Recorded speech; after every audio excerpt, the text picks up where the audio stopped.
Good morning students.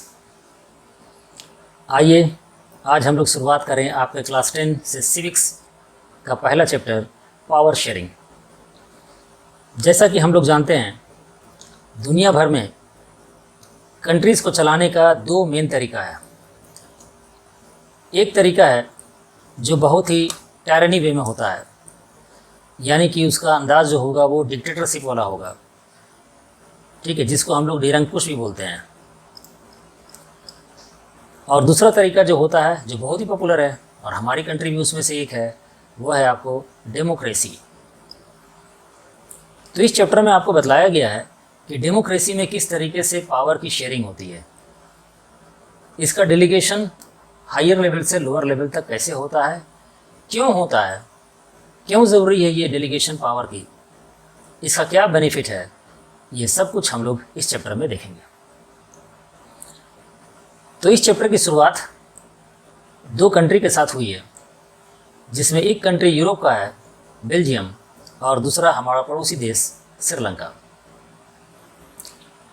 तो आइए पहले बेल्जियम का इथनिक स्ट्रक्चर देख लें हम लोग। तो ये कंट्री एक्चुअली में यूरोप की एक कंट्री है जिसकी आबादी लगभग 1 करोड़ है।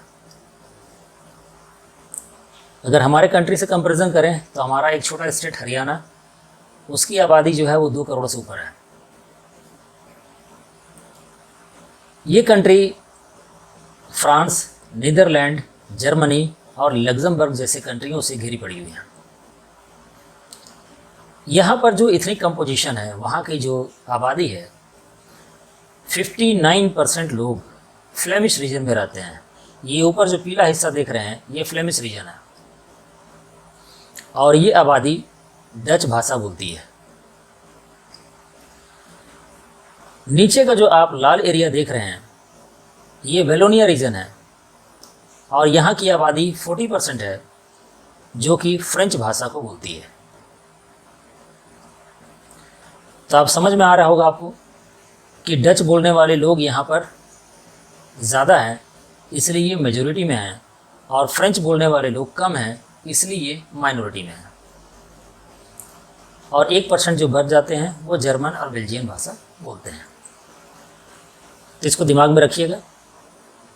अब आइए ये देखिए, इसके बीच में इसका कैपिटल है ब्रसल्स।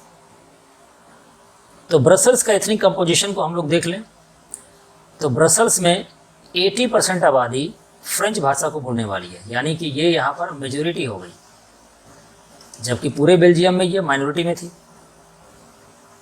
20% डच बोलने वाले लोग हैं, यानी ये जो पूरे कंट्री में मेजॉरिटी में थे, ये यहाँ पर माइनॉरिटी में है। तो बड़ा ही इंटरेस्टिंग कंपोजिशन है।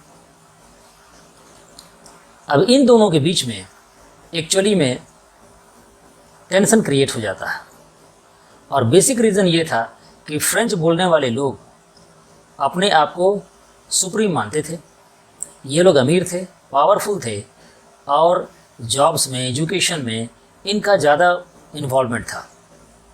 डच बोलने वाले लोग, इनको बहुत कम शेयर मिल पाता था जॉब में, एजुकेशन में भी ये काफ़ी पिछड़े हुए थे। इस वजह से दोनों के बीच में टेंशन ग्रिप हो जाता है और ये टेंशन जो है बहुत ख़राब स्वरूप ले लेता है। तो ये हम लोग बेल्जियम का स्ट्रक्चर देख लीजिए। अब दूसरी कंट्री को देख लें हम लोग, जो हमारे पड़ोस में है श्रीलंका। श्रीलंका के इथनिक कंपोजिशन को देखें हम लोग। इसकी जो आबादी है वो 2 करोड़ के आसपास है, यानी लगभग हमारे हरियाणा की आबादी के बराबर। जैसा कि आपको मालूम है, हम लोग तो अक्सर इसको इंटीग्रल पार्टी मानते थे इंडिया का, लेकिन ऐसा कुछ है नहीं, ये अलग कंट्री है। चारों तरफ ये पानी से घिरा हुआ है, इसलिए आइलैंड नेशन है ये। यहाँ पर सिंघाला बोलने वाले लोग मेजॉरिटी में है, 74%। तो ये जो आप येलो देख रहे होंगे, ठीक है, ये सिंघाला बोलने वाले लोग हैं, इसलिए ये मेजॉरिटी में है। तमिल बोलने वाले लोग यहाँ पर 13% है, कम है। ये जो रेड कलर का देख रहे हैं, ये तमिल बोलने वाले हैं। लेकिन तमिल में भी 2 तरह के कंपोजिशन हैं। एक जो श्रीलंका में शुरुआत से ही रह गए वैसे तमिल, और दूसरे जो इंडिया से अंग्रेज़ों के समय में गए थे वहाँ पर, ठीक है, चाय टी बागान वगैरह में काम करने के लिए, और बाकी जगहों पर, ठीक है, प्लांटेशन वर्कर के तौर पर, वो 5% है। रिमेनिंग जो बच गए 7% क्रिश्चियंस हैं। यहाँ पर आपको बतलाते चले कि इंडियन तमिल में हिंदू भी है, मुस्लिम्स भी हैं, लेकिन सिंघाला बोलने वाले मेजोरिटी जो है वो बुद्धिस्ट हैं। यानी इसको ऐसे समझिए कि ज़्यादातर जो लोग हैं, मेजोरिटी आबादी जो है वो सिंघाला बोलने वाली है और वो बुद्धिस्ट रिलीजन को फॉलो करती है। माइनॉरिटी में जो तमिल्स हैं उसमें 5% इंडियन तमिल्स हैं और बाकी वहाँ के पुराने तमिल्स हैं। तमिल्स में हिंदू, मुस्लिम और बौद्ध सारे लोग हैं, मिले जुले हैं। 7% क्रिश्चियंस हैं। तो आइए देखें मेजोरिटेरिज्म इन श्रीलंका। 1948 में श्रीलंका को आज़ादी मिलती है और वहाँ की सरकार जो अपना कॉन्स्टिट्यूशन बनाती है और जो वहाँ के रूल्स को फॉलो करती हैं गवर्नमेंट चलाने के लिए, वो सिंघाला कम्युनिटी के फेवर में होता है। वहाँ पर जो गवर्नमेंट डेमोक्रेटिकली इलेक्टेड होकर के आती है वो मेजोरिटेरियन पॉलिसी को अपनाती है। मेजोरिटेरियन पॉलिसी का मतलब है कि जो मेजोरिटी ग्रुप थे, तो कौन थे वहाँ पर? सिंघाला थे। उनके फेवर में सारे रूल्स को बनाती है, उनका सुप्रीमेसी वहाँ पर कायम हो जाता है। कैसे बनाती है वो, क्या करती है? तो सिंघाला को वो इकलौता ऑफिशियल लैंग्वेज घोषित कर देती है, जिसकी वजह से दूसरे जो कम्युनिटी के लोग हैं, खास करके तमिल्स जो हैं, वो कम्पीट नहीं कर पाते हैं। ऑफिशियल लैंग्वेज का मतलब है फिर सारा काम काज, पढ़ाई लिखाई, जॉब, सब कुछ जो है आपको एग्जामिनेशंस वगैरह उस लैंग्वेज में देना होगा, पास करना ही होगा उस लैंग्वेज को, दूसरे के लिए बहुत मुश्किल हो पाएगा। गवर्नमेंट यहाँ पर इस तरह की पॉलिसी बनाती है जिससे कि सिंघालास को जॉब में और एजुकेशन में प्रेफरेंस मिलने लगता है। अब ये सारी चीज़ें होंगी तो तमिल्स कैसा फील करेंगे? वो एलिनेटेड फील करते हैं, अकेलापन, अलग थलग अपने आप को महसूस करने लगते हैं। उनके पास पॉलिटिकल राइट्स नहीं थी, यानी कि मिनिस्टर्स वगैरह जो है नहीं बन पाते थे। वो जॉब अपॉर्चुनिटीज़ उनके पास कम हो गई थी, एजुकेशनल प्रोस्पेक्ट्स घटते चले गए थे और इसका नतीजा ये हुआ कि बार बार डिमांड करने के बाद भी गवर्नमेंट जब इस पर ध्यान नहीं देती है तो ये लोग अपनी पार्टी लॉन्च करते हैं और ख़ुद जो है तमिल को ऑफिशियल लैंग्वेज बनाने के लिए स्ट्रगल करते हैं, लेकिन उनकी डिमांड को पूरी नहीं की जाती है। 1980 के आसपास वो और भी पॉलिटिकल ऑर्गेनाइजेशंस का फॉर्मेशन करते हैं और फिर आखिरकार तमिल इलम, इलम का मतलब स्टेट होता है, एक सेपरेट इंडिपेंडेंट स्टेट जो तमिल्स के लिए केवल हो, नॉर्दर्न और ईस्टर्न पार्ट में, उसकी डिमांड करते हैं। और फिर उसके बाद जब ये भी डिमांड पूरा नहीं होता है तो वायलेंस वहाँ पर क्रिएट होना शुरू होती है। आपने नाम सुना होगा LTTE का, जो कि एक तरह का एक्सट्रीमिस्ट ग्रुप था। काफ़ी दिनों तक सिविल वॉर चलता है वहाँ पर। जब बात नहीं संभलती है, इंडिया से मदद मांगी जाती है। इंडिया के प्राइम मिनिस्टर उस वक्त राजीव गांधी थे, वो सपोर्ट करते हैं। आखिरकार कई लोग मारे जाते हैं वहाँ पर और उसका रिपरकशन ये होता है कि राजीव गांधी जब एक इलेक्शन के कैंपेन को परफॉर्म कर रहे थे तो तमिल्स जो एक्सट्रीमिस्ट ग्रुप थे वो लोग उनको बॉम्ब से उड़ा देते हैं। तो इसका नतीजा बहुत ख़राब रहा। और अभी रिसेंटली आप देख रहे हैं श्रीलंका की हालत जो है कितनी ख़राब हो गई है। वो एक तरीके से दिवालिया स्टेट घोषित होने जा रहा है। वहाँ पर खाने को नहीं है, करेंसी का वैल्यू जो है बहुत गिर गया है, लोगों को पेट्रोलियम नहीं मिल पा रही है। तो ये नतीजा आपको देखने को मिल रहा है। उसके पीछे क्या पॉलिसी थी? सब कुछ होने के पीछे वेजिटेरियन। आइए इसका दूसरा एकदम एक्सट्रीमली अपोजिट केस देखते हैं हम लोग, एकोमोडेशन इन बेल्जियम। तो बेल्जियम में भी टेंशन क्रिएट हो गया था। हम लोग इसका पहले इतनी कंपोजिशन देख चुके हैं इसका। वहाँ पर भी जो डच बोलने वाले लोग थे वो अपने आप को एलिनेटेड फील कर रहे थे, लेकिन बेल्जियम गवर्नमेंट ने अलग तरीके से उसको जो है निपटाया मामले को। 1970 से 1993 के बीच में जो वहाँ के लीडर्स थे उन्होंने लगभग 4 बार जो है वहाँ के कॉन्स्टिट्यूशन में बदलाव लाया। वो बदलाव किस तरह का था, किस तरह के 4 बदलाव लाने पर उनको बेनिफिट मिला, तो आइए उसको हम लोग देख लें। बेसिक आइडिया जो था बदलाव का वो था कि किस तरीके से सारे ग्रुप के लोग एक साथ रह करके डेवलपमेंट प्रोसेस में आगे बढ़ सकें। तो डच और फ्रेंच बोलने वाले जो लोग थे उनके मिनिस्टर्स को सेंट्रल गवर्नमेंट में बराबर हिस्सा दे दिया गया। यानी कि आप मेजोरिटी हो या माइनॉरिटी हो, आधे लोग जो हैं वो फ्रेंच बोलने वाले रहेंगे मिनिस्टर्स और आधे डच बोलने वाले। नेचुरली बेल्जियम में उस वक्त जो है फ्रेंच बोलने वाले लोग कम थे, लेकिन स्टेट कैपिटल में फ्रेंच बोलने वाले ज़्यादा थे, तो दोनों ही जगह एक दूसरे को वहाँ पर कंपनसेट किया गया। सेंट्रल गवर्नमेंट की कुछ पावर्स को लेकर के स्टेट गवर्नमेंट में डेलीगेट कर दी गई, उसको बांट दी गई। और स्टेट गवर्नमेंट में भी इसी तरीके से मिनिस्टर्स का डिवीज़न 50-50% कर दिया गया। कुछ स्पेशल लॉज के लिए कंपलसरी कर दिया गया है कि दोनों ही ग्रुप का सपोर्ट होना ज़रूरी है, तभी वो लॉ पास होगा। इसके अलावे ब्रसल्स में भी जैसा कि बतला चुका हूँ कि वहाँ पर इक्वल रिप्रेजेंटेशन जो है दोनों कम्युनिटी को दे दिया गया। और एक तीसरा गवर्नमेंट का फॉर्मेशन किया गया, थर्ड फॉर्म ऑफ गवर्नमेंट, जिसको वहाँ पर कम्युनिटी गवर्नमेंट के नाम से जाना जाने लगा। हम लोग जैसे पंचायत वगैरह को अपने यहाँ देखते हैं या म्यूनिसिपैलिटी देखते हैं, इसी तरीके से। और वहाँ पर डच, फ्रेंच और जर्मन बोलने वाले लोगों को अलग अलग रिप्रेजेंटेशन दिया गया कि वो अपने एरिया में अपने लोगों के बीच बेहतर तरीके से काम कर सकें। तो इस तरीके से हमने देखा कि कितना बेहतर तरीके से पावर को यहाँ पर शेयर किया गया, और इसकी वजह से वो कंट्री इतनी डेवलपमेंट की तरफ आगे बढ़ गई कि ब्रसल्स को यूरोपियन यूनियन का हेडक्वार्टर घोषित कर दिया गया इसके बाद।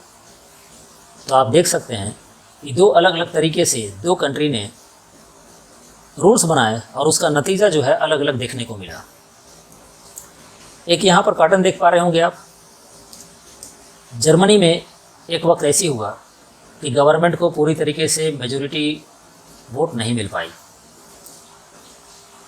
मेजॉरिटी वोट को समझ लीजिए, जैसे कि इंडिया में टोटल 543 सीट्स के ऊपर इलेक्शन होता है।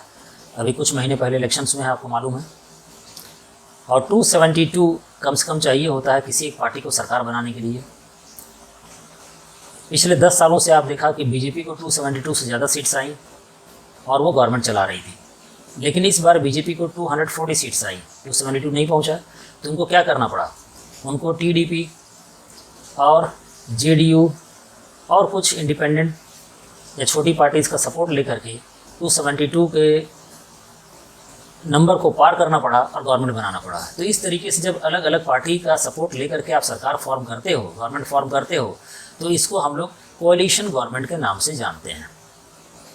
तो जर्मनी में भी कोalition गवर्नमेंट बनाई गई क्रिश्चियन डेमोक्रेटिक यूनियन के बीच में और सोशल डेमोक्रेटिक पार्टी के बीच में, जबकि ये दोनों पार्टी हिस्टोरिकली एक दूसरे के दुश्मन रहे, राइवल रहे हैं। दुश्मन नहीं बोलेंगे उसको, राइवल बोलेंगे उसको। लेकिन यहाँ पर ये लोग मिलकर के गवर्नमेंट का फॉर्मेशन किए। तो इसमें हुआ क्या? पावर को शेयर किया गया। अभी जैसा कि आप देख रहे हो, टीडीपी से कुछ लोगों को मिनिस्टर बनाया गया, जेडीयू से कुछ लोगों को मिनिस्टर बनाया गया और बीजेपी के लोग ज़्यादातर मिनिस्टर बने क्योंकि इनके पास ज़्यादा सीट थी। तो पावर को यहाँ पर आपस में शेयर किया गया। ये एक बेहतरीन एग्जाम्पल है कोalition गवर्नमेंट का, जहाँ पर पावर को शेयर किया जाता है आपस में। तो पावर शेयरिंग क्यों डिज़ायरेबल है? क्वेश्चन भी यहाँ पर बनता है। तो आप यहाँ पर देखिए, दो रीज़न है, एक प्रूडेंशियल रीज़न है और दूसरा मोरल रीज़न है। प्रूडेंशियल रीज़न जो है वो आपके गेन्स और लॉसेस पर बेस्ड होती है। आपको क्या फ़ायदा होगा, क्या नुकसान होगा। तो सबसे बड़ा फ़ायदा ये है प्रूडेंशियल रीज़न में कि ये सोशल ग्रुप्स के बीच में जो कॉन्फ्लिक्ट होती है, टकराव होता है, उसको रिड्यूस करता है। और दूसरा पॉलिटिकल स्टेबिलिटी, गवर्नमेंट को भी परेशानी नहीं होती है सरकार चलाने में। मोरल रीज़न क्या है? तो डेमोक्रेसी का ये आत्मा है, यानी कि बिना पावर को शेयर किए आप एक डेमोक्रेसी की उम्मीद नहीं कर सकती। अच्छा डेमोक्रेसी का मतलब है कि लोगों के बीच में पावर शेयर होना चाहिए, लोगों के पास राइट्स होनी चाहिए कि वो डिसीजन मेकिंग प्रोसेस में शामिल हो सकें, उनके साथ कंसल्ट किया जा सके, उनको गवर्नमेंट चलाने में भी उनकी योगदान हो। तो इसलिए पावर शेयरिंग जो है वो ज़रूरी होता है। तो पावर शेयरिंग कितने तरह का होता है? तो मेनली 4 तरीके का पावर शेयरिंग हम लोग पढ़ेंगे, जिसमें पहला 2 हॉरिजॉन्टल डिस्ट्रीब्यूशन और वर्टिकल डिस्ट्रीब्यूशन बहुत ही इंपॉर्टेंट है। तो आइए देखें इसको। हॉरिजॉन्टल डिस्ट्रीब्यूशन का मतलब, हॉरिजॉन्टल इस तरह का लाइन को बोलते हैं। तो हम लोगों ने पढ़ा है अपने कंट्री में कि हमारे डेमोक्रेसी के 3 पिलर्स हैं, जिसमें पहला जो है वो एग्जीक्यूटिव है, दूसरा लेजिस्लेचर है और तीसरा जुडिशरी है। लेजिस्लेचर क्या करते हैं? ये रूल्स बनाते हैं, लॉज बनाते हैं। एग्जीक्यूटिव क्या करते हैं? इन लॉज को इम्प्लीमेंट करते हैं। और जुडिशरी क्या करती है? जुडिशरी ये देखती है कि लेजिस्लेचर ने जो लॉ बनाया है वो कॉन्स्टिट्यूशनल है कि नहीं है, एग्जीक्यूटिव सही तरीके से काम कर रहा है कि नहीं कर रहा है। और इसी तरीके से जुडिशरी अगर कुछ गलत करता है तो लेजिस्लेचर जो है पार्लियामेंट में इनके खिलाफ इम्पीचमेंट मोशन ला करके जजेस को हटा सकते हैं। तो यहाँ क्या किया गया, तीनों को एक ही लेवल पर पावर दिया गया, तीनों के पावर इंडिपेंडेंट है और यहाँ पर चेक एंड बैलेंस बनाई गई, यानी कि ये इसके ऊपर नज़र रख रहा है, ये इसके ऊपर नज़र रख रहा है, कोई भी गड़बड़ कर रहा है तो एक दूसरा उसके ऊपर एक्शन ले रहा है। और दूसरा है vertical distribution of power. Vertical का मतलब हुआ इस तरीके से। तो हम लोगों ने इसके बारे में पढ़ाई की थी और नेक्स्ट चैप्टर में आप उसको देख पाएंगे कि किस तरीके से डिवीज़न है। सबसे पहले सेंट्रल गवर्नमेंट से कुछ पावर लेकर के स्टेट गवर्नमेंट को दिया गया और स्टेट गवर्नमेंट से हम लोग थर्ड फॉर्म ऑफ गवर्नमेंट, जिसको लोकल गवर्नमेंट बोलते हैं या फिर जिसको पंचायत भी हम लोग बोलते हैं, इस तरीके से पावर का डिस्ट्रीब्यूशन कर दिया गया। इसको vertical distribution of power sharing भी बोलते हैं। पावर जो है अलग अलग सोशल ग्रुप के बीच भी डिवाइड की जाती है, जैसे कि हमारे यहाँ ST SC OBC, ठीक है, इन सब को जो है रिजर्वेशन दिया गया है। ये सोशल ग्रुप्स के बीच में पावर का डिस्ट्रीब्यूशन करने के लिए ऐसा किया गया है। फिर पॉलिटिकल पार्टीज प्रेशर ग्रुप्स के बीच में पावर शेयरिंग होता है। अभी थोड़ी देर पहले बतलाया था कि गवर्नमेंट ने जो दूसरे गवर्नमेंट पार्टीज़ की सपोर्ट ली है उनको पावर शेयर किया, उनको भी बनाने को दिया है। इसी तरीके से दूसरे प्रेशर ग्रुप होते हैं, कई बार आपने सुना होगा ट्रेड यूनियंस के बारे में, स्टूडेंट्स यूनियन के बारे में, इन लोगों को कुछ पावर दी जाती है। इस तरीके से पावर की शेयरिंग की जाती है। तो आपको समझ में आ गया होगा कि पावर शेयरिंग क्यों इम्पॉर्टेंट है किसी भी कंट्री के लिए, किसी भी कंट्री के बेहतर डेवलपमेंट के लिए। अगर हम ऐसा नहीं करते हैं तो कॉन्फ्लिक्ट होने की चांसेस बहुत ज़्यादा होती हैं। आइए 23-24 में CBSE ने जो क्वेश्चंस पूछे थे, 2 क्वेश्चंस को हम लोग ले रहे हैं और आप खुद इसको देख पाइए कि आप इसे कर पा रहे हैं या नहीं कर पा रहे हैं। ये न्यू पैटर्न पर क्वेश्चन जो पूछा जाता है इसी तरीके से पूछा जाता है, जहाँ पर एक स्टेटमेंट देने के बाद एक्सप्लेन करने को बोला जा रहा है। ये अक्सर इस तरह के क्वेश्चन आते हैं। Accommodation of social diversity is the key feature of democracy. Explain the statement in the Indian context. तो यहाँ पर हम लोग क्या करेंगे, तो इसमें कुछ पॉइंट्स आप लिख सकते हो, जैसे कि राइट्स और इंटरेस्ट हर इंसान का जो है उसको एक प्रोटेक्शन कॉन्स्टिट्यूशन के द्वारा की जाती है। कोई मतलब नहीं है उस आदमी का स्टेटस पोजीशन क्या है, वो इंडिया का सबसे पावरफुल आदमी हो, वो इंडिया का सबसे अमीर आदमी हो या सबसे गरीब आदमी हो, रिलीजन उसका कुछ भी हो, लैंग्वेज कुछ भी हो, कास्ट कुछ भी हो। हमारे कॉन्स्टिट्यूशन ने सबको जो है डेमोक्रेटिकली इक्वल राइट्स दिए हुए हैं। इंडिया एक सेकुलर कंट्री है। इस तरीके से बिना किसी भी इंटरफेरेंस के लोग अपने अपने रिलीजन को फॉलो कर सकते हैं, उसको प्रोपेगेट कर सकते हैं। हम लोग यूनाइटेड हैं जियोग्राफिकली, लिंग्विस्टिक अलग अलग भाषा को बोलने के बाद भी पॉलिटिकली। और इंडियन कॉन्स्टिट्यूशन जो है इक्वल पार्टिसिपेशन सारे लोगों का अलग अलग सोशल, पॉलिटिकल और इकोनॉमिक इंस्टीट्यूशंस में डिफरेंसेस होने के बावजूद इंश्योर करता है। तो इस तरीके से हम बोल सकते हैं कि अकोमोडेशन जो है सोशल डाइवर्सिटी की, ये की फीचर है किसी भी डेमोक्रेसी का। इसके बगैर आप एक अच्छी डेमोक्रेसी की कल्पना नहीं कर सकते। सेकंड क्वेश्चन में आइए, democracy is an accountable, responsive and legitimate government, explain the statement. तो हम लोग को यहाँ बताया गया है कि डेमोक्रेसी जो है वो जवाबदेही का मतलब होता है जब किसी को आप पावर देते हो तो उसके लिए रिस्पॉन्सिबिलिटी होती है कि उस काम को परफॉर्म करे और नहीं होने पर उनको जवाब देना पड़ता है। लेजिटिमेट हम लोग बोलते हैं तर्कसंगत को, ठीक है। तो अगर किसी चीज़ को हम तर्कसंगत तरीके से बनाते हैं तो गवर्नमेंट जो हमने बनाया, ठीक है, वो विधि सम्मत बनाया या फिर तर्कसंगत बनाया, माने उसके पीछे लॉजिक होना चाहिए। तो लोगों को यानी कि सिटीजन्स को अधिकार है कि वो अपने रूलर को खुद चूज़ करें। डेमोक्रेसी में ही होता है, हम लोग जो है अपने ही बीच में से किसी एक को चुनते हैं और वो हमारे लिए ही काम करता है और वो जवाबदेह होता है हमारे लिए, यानी पार्लियामेंट के लिए। जैसे कि हमारी गवर्नमेंट है अभी, अगर कुछ ऐसा रूल्स बनाती है या ऐसा काम नहीं करती है जो करना चाहिए उसे, तो पार्लियामेंट में हमारे रिप्रेजेंटेटिव मेंबर ऑफ पार्लियामेंट खड़े होकर उनसे सवाल जवाब करते हैं और उनको जवाब देना मजबूरी होती है, ठीक है। प्रधानमंत्री को भी आपने देखा होगा पार्लियामेंट के लाइव सेशन चलते हुए, वहाँ पर वो जवाब देते हैं। और जब भी ज़रूरी हो लोगों को पार्टिसिपेट करना चाहिए डिसीजन मेकिंग में, तो हम लोग अपने रिप्रेजेंटेटिव जिनको हम मेंबर ऑफ पार्लियामेंट चुन करके भेजते हैं, वो डिसीजन मेकिंग में पार्टिसिपेट करते हैं। वो वहाँ पर बहस करते हैं कोई भी कानून को पास करवाने के पहले। और जो भी इलेक्टेड लोग हैं, ठीक है, वो जवाबदेह होते हैं इलेक्टोरेट को। इलेक्टोरेट का मतलब हुआ हम जो वोट देते हैं, जो प्रोसेस होती है उसको इलेक्टोरेट बोलते हैं। अगर वो हमारी एक्सपेक्टेशन को फुलफिल नहीं करेंगे तो अगले इलेक्शंस में हम उनको वोट नहीं देंगे और उनको चुन करके नहीं भेजेंगे। ये डर उन पर बना हुआ रहता है। तो दोस्तों, अगर ये चैनल आपको पसंद आया हो, लेक्चर अच्छा लगा हो, तो हमारे चैनल को ज़रूर से सब्सक्राइब करें ये इनकरेज करता है हम लोगों को कि हम आपको और ज़्यादा बेहतर तरीके से चैनल्स को बना करके आपको एग्ज़ामिनेशंस में जिससे बेनिफिट हो सकें, इसलिए हमने ये क्वेश्चन आंसर सीरीज़ भी स्टार्ट किया है। आप जो है कमेंट में भी अगर कुछ चाहते हैं, कुछ अच्छा बेहतर बनाना चाहते हैं तो बतला सकते हैं। आगे कोशिश किया जाएगा कि उस तरीके से चैनल को बनाया जाए। इस चैनल को देखने के लिए आप सबों को थैंक यू वेरी मच।